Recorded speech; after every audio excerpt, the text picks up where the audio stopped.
Welcome back everyone. If you are not following the channel, please subscribe today. In today's case, a 38-year-old woman was found dead with multiple stab wounds after a night of hanging out with her friends. Amber Spradlin is her name.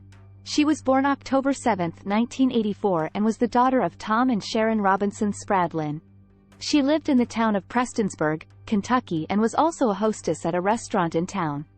Amber attended the Prestonsburg Church of God and was well known to her family and friends as a good person who loved her family, friends, and her community. Prior to this horrific event, Amber was taking care of her grandparents who raised her, as both of her parents died when she was a child. After her grandparents passed away, Amber was said to be moving forward with her own life and living independently. So who would want to kill Amber Spradlin? On the evening of June 17, 2023, Amber was working at a local restaurant and met up with a friend. They drove over to the Seasons Inn, which is a local motel and restaurant. Afterwards, it has been said that Amber, her friend and the town's well-known dentist Dr. Michael McKinney, who also owns the restaurant where Amber works, all went to the dentist's home to spend the rest of their evening. Late that night, 2 separate 911 calls were made. What's bizarre is that the first call ended up being cancelled by the caller.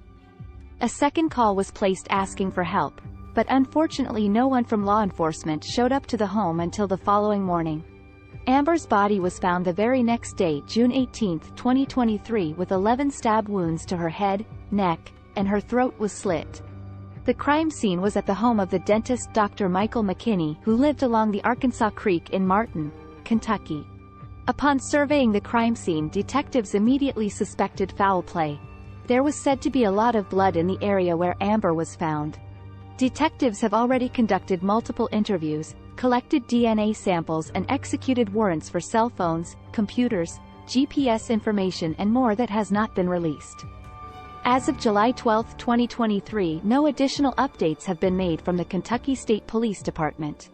There have been no statements released from the friend that was with Amber that night, nor the dentist who is the homeowner of where the crime took place. So what happened that night? Why haven't police released any details on who was in the home that night? Who made the 2 911 calls? Why didn't law enforcement show up to the home after the first call was cancelled? And after the second call? Later it was released that the 911 call center had a delay in response times for an unknown reason, which could have been the reason why law enforcement was not immediately dispatched to the home until hours later. This case has so many unanswered questions. The suspect or suspects are still out there living life. Please share this story. Let's put more pressure on this case so that the suspect or suspects are found and off of the streets. My heart goes out to Amber's family. She did not deserve this. May she receive justice.